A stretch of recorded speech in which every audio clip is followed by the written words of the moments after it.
Oke, jumpa kembali dengan kami ya di acara pemuritan anak. Hari ini kita sampai di Keluaran 9 sampai 12 yang diambil dari Alkitab bergambar anak. Ya, cerita tentang tulah. Oke, dibaca. 4 tulah berikutnya. Tuhan berkata kepada Musa, lemparkanlah beberapa genggam abu ke udara. Abu itu akan menyebar dan menyebabkan bisul di seluruh tubuh bangsa Mesir dan ternak mereka. Tetapi Firaun tetap tidak mau mendengarkan. Lalu Tuhan mengirim petir dan hujan es. Hujan itu merusak seluruh tanaman di ladang. Hujan itu juga menumbangkan pepohonan. Firaun berkata kepada Musa, "Aku telah berdosa," katanya. Berdoalah kepada Tuhan, sudah cukuplah petir dan hujan es itu menimpa kami. Musa pun berdoa. Petir dan hujan es itu berhenti, tetapi Firaun berdosa lagi. Dia tidak mengizinkan bangsa Israel pergi. Lalu Tuhan mengirimkan angin kencang. Angin itu membawa ribuan belalang pelahap. Belalang-belalang itu menutupi tanah Mesir dan memakan semua yang tersisa setelah hujan es berakhir. Firaun berkata kepada Musa, "Berdoalah kepada Tuhanmu untuk mengusir bencana ini." Musa berdoa, Tuhan mengubah arah angin. Angin mengirimkan belalang ke Laut Merah. Tetapi Firaun tidak membiarkan bangsa Israel pergi. Lalu Musa mengangkat tangannya ke langit, kegelapan meliputi negeri Mesir selama 3 hari 3 malam. Tak satu pun yang dapat dilihat. Firaun memanggil Musa, "Pergilah, berdoalah kepada Tuhanmu, tetapi kalian tidak boleh membawa binatang dan ternak kalian," kata Musa. "Seluruh binatang dan ternak kami harus ikut." Namun Firaun tetap tak memperbolehkan bangsa Israel pergi. Tuhan berkata pada Musa, "Aku akan mengirim 1 tulah lagi. Setelah itu Firaun akan membiarkan kalian pergi." Oke, kita akan lihat ya, ini ada hubungannya nggak dengan Injil? Pasti ada lah, karena kisahnya tentang dosa ini. Firaun mengaku bahwa aku berdosa. Injil adalah kabar baik. Apa kabar baiknya? Kabar baiknya adalah Allah turun ke bumi dalam rupa manusia yang bernama Yesus. Dia menjalani semua perintah Bapanya di perjanjian lama dengan sempurna. Harusnya kita manusia yang menaati perintah Allah. Sampai pada akhirnya dia masuk ke Yerusalem, dia ditangkap, dihina, dipukul, disiksa, dan disalibkan. Harusnya kita manusia yang dihukum, tetapi dia tanggung semuanya di pundaknya. Dia ditikam dan diremukkan oleh Bapaknya sendiri untuk memuaskan murka dan keadilan Bapaknya. Dia mati di kayu salib, dikuburkan. 3 hari kemudian dia dibangkitkan sebagai tanda pembayarannya telah lunas dan nama baiknya telah dipulihkan. Karena dia bukanlah seorang penjahat, melainkan anak Allah. Karena kebangkitan Yesus adalah lambang kemenangan bagi kita orang berdosa. Jadi kita orang berdosa supaya bertobat dan percaya Injil agar dapat diselamatkan dan dapat masuk ke surga dengan mengandalkan kebenaran Kristus. Kemarin kita udah belajar ya, Musa melakukan 5 tulah, dan 2 tulah pertama bisa ditiru sama ahli-ahli nujum si Firaun ya. Tapi Firaun tetap berkeras hati. Ya. Kenapa Tuhan memberikan tulah? Tujuannya supaya Fir'aun tahu siapa Tuhan, orang Israel tahu siapa Tuhan. Berarti tujuan itu hanya untuk kemuliaan Tuhan, ya, untuk memuliakan dirinya sendiri. Kedua, supaya umatnya Israel bisa keluar dari Mesir. Tentang kedua tulah yang ditiru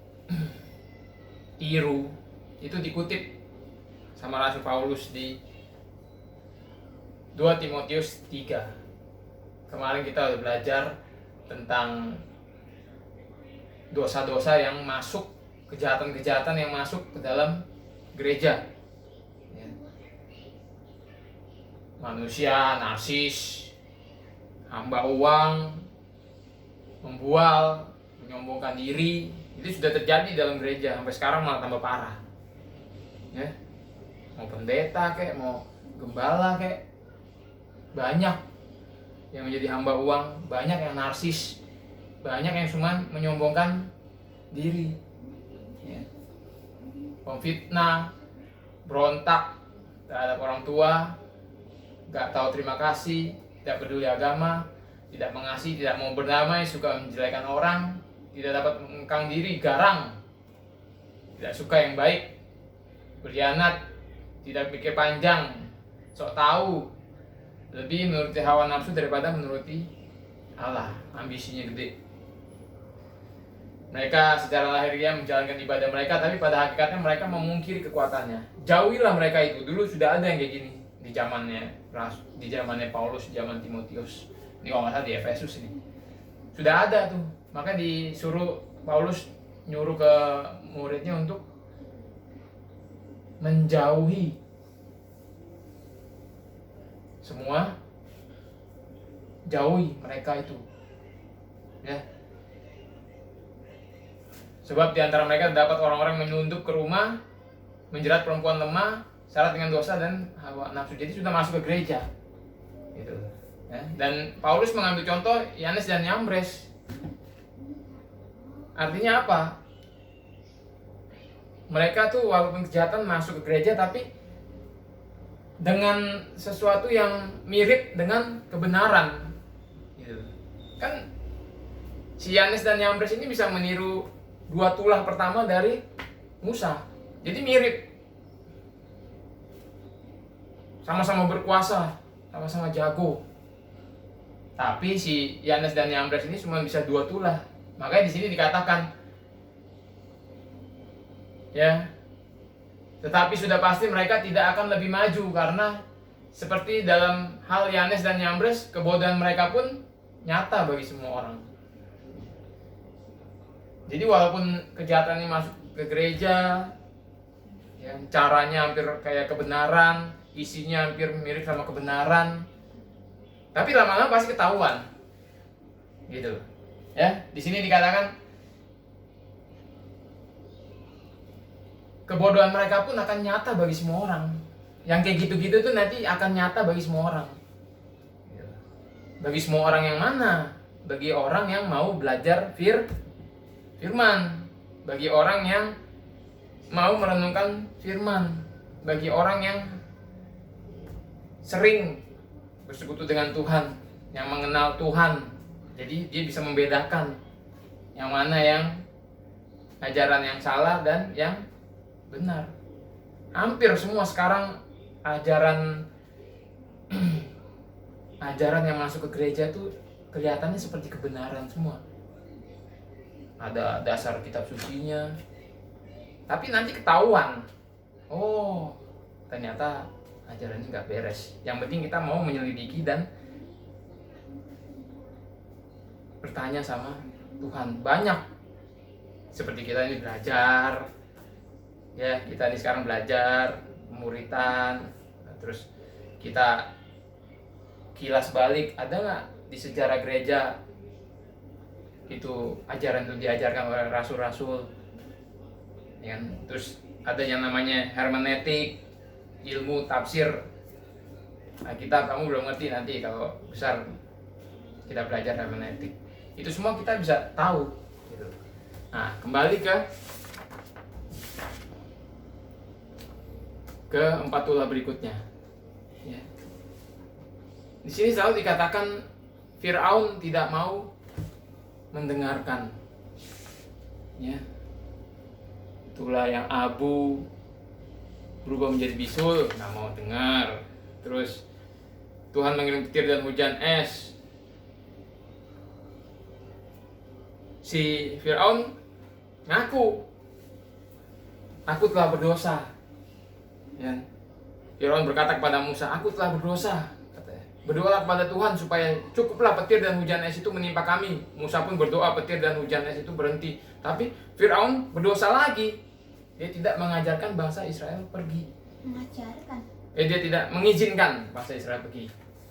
Nah, terus di sini juga dikatakan angin kencang. Berdoalah Firaun, bilang berdoalah kepada Tuhanmu untuk mengusir bencana ini. Musa berdoa, Tuhan mengubah arah angin. Angin mengirimkan belalang ke Laut Merah, tapi Firaun tidak membiarkan bangsa Israel pergi lagi. Kenapa kok Firaun bisa begini? Di kejadian lagi. Di Keluaran 7 ayat 3 Tuhan bilang, tetapi aku akan mengeraskan hati Firaun dan aku akan memperbanyak tanda-tanda dan mukjizat-mukjizat yang kubuat di tanah Mesir. Jadi dari awal Tuhan sudah ngomong ke Musa, aku akan mengeraskan hati Firaun. Nah, kalau kita lihat di sini, Firaun mengaku aku berdosa. Aku telah berdosa, ya kan? Terus tolong Musa, kamu berdoa sama Tuhan supaya gini. Nggak lama dia berdosa lagi. Terus diulangin lagi, berdosa lagi, diulangin lagi. Ya. Kenapa sih Firaun kok bisa begitu?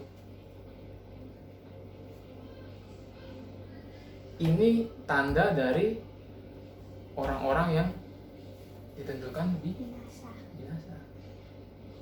Jatuh tinggal di dalam dosa. Jatuh dalam dosa sama tinggal dalam dosa itu beda. Kalau jatuh dalam dosa, ya semua orang mesti jatuh dalam dosa. Biasanya orang yang sudah lahir baru dia akan sensitif, buru-buru, karena ada Roh Kudus yang menegur dia buru-buru bertobat. Karena ada Roh Kudus yang menegur dia. Tapi kalau orang yang tinggal dalam dosa, jadi gitu, bertobat, gitu lagi. Jadi seperti nyaman, dia tuh seperti nyaman tinggal di dalam dosanya. Kita sudah belajar di kejadian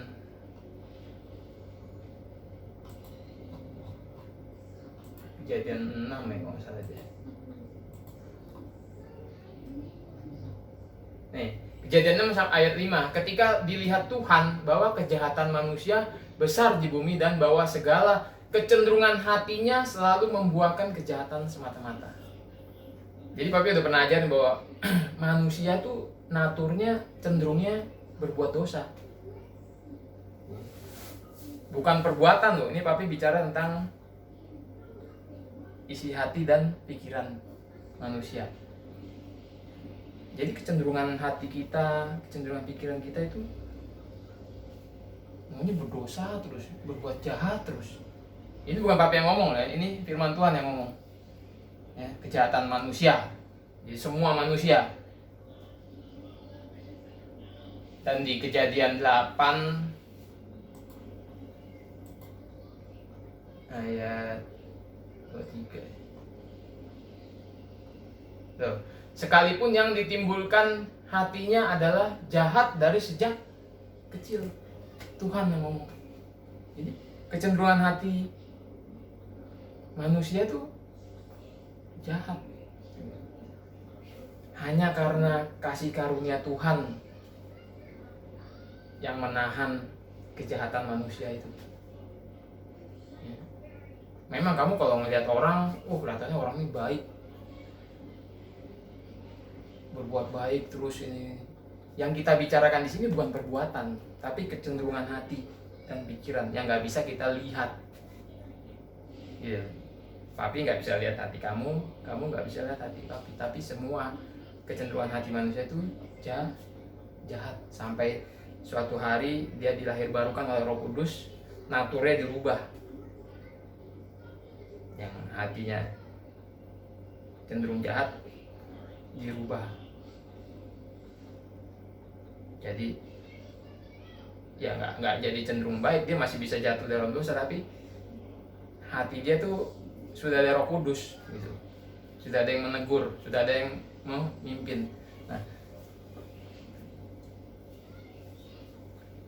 Tuhan bilang, aku akan mengeraskan hati Firaun. Jadi kalau setiap kali Firaun jatuh ke dalam dosa, Tuhan tuh nggak perlu ngapa-ngapain, oke?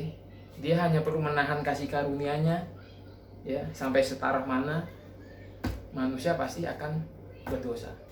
Contohnya kayak Firaun ini.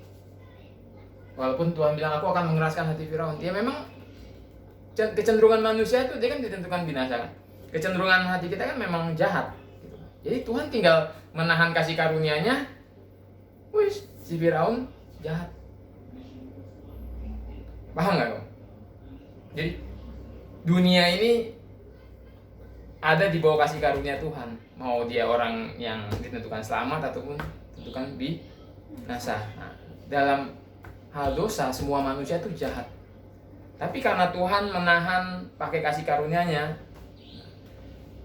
ada orang yang seperti Firaun, nanti ada orang-orang yang seperti Hitler, ada orang-orang yang seperti teroris, ada orang-orang yang kelihatannya baik. Itu semua ditahan oleh kasih karunia Tuhan. Ngerti?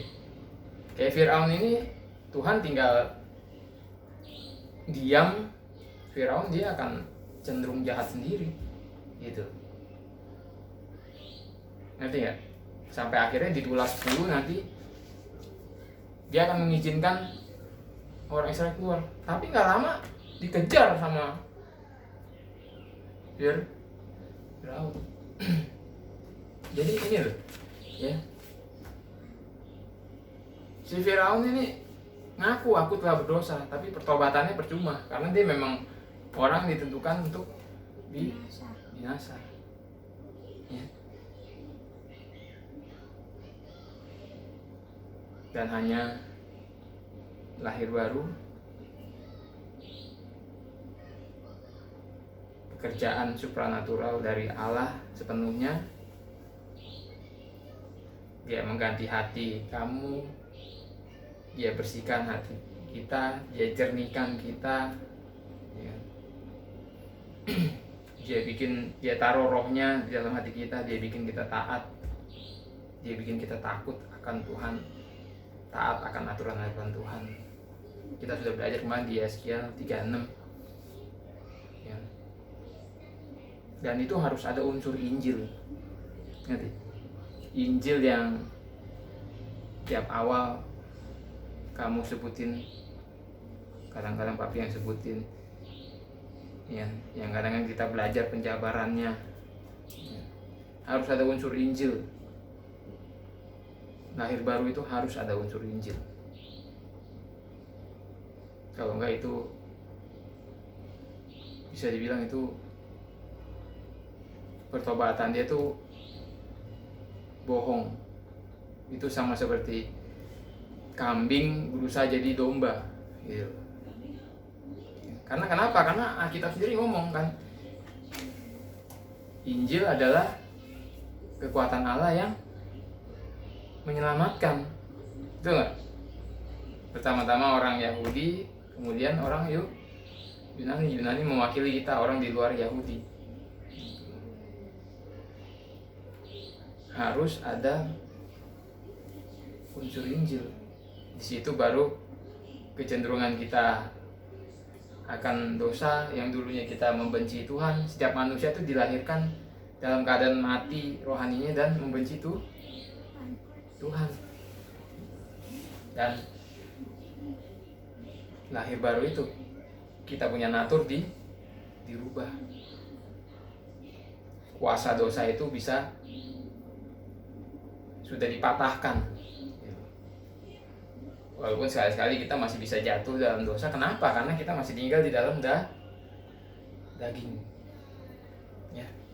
Jadi kita masih bisa jatuh dalam dosa, supaya kita juga nggak terlalu sombong. Kadang orang kalau dia nggak bisa jatuh dalam dosa, dia akan jadi sombong. Tapi karena dia tahu masih bisa jatuh dalam dosa, dia nggak bisa sombong. Hanya Tuhan yang bisa menolong kita, gitu. Dan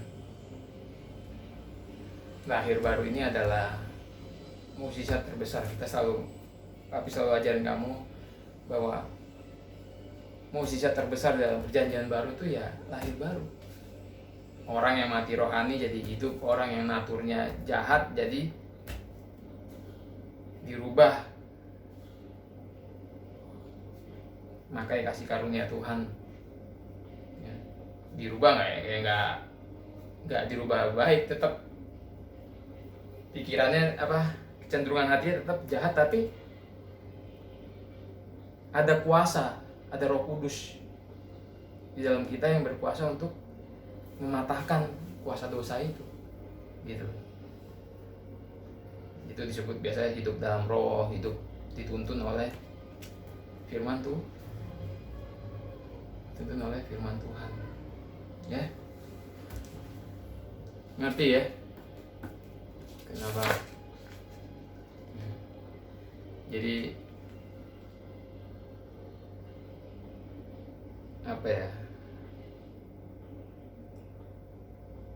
tindakan kasih terbesar dari Tuhan itu ketika Dia datang ke dunia, Dia menyatakan dirinya dan berkorban ganti kita manusia. Itu tindakan kasih terbesar dari Tuhan. Dan ketika Tuhan datang ke dunia, Dia melakukan segala sesuatu dengan sempurna, mentaati semua perintah-perintah Bapa dengan sempurna. Dia melakukan tanda-tanda Mesias dengan luar biasa, mukjizat dengan luar biasa.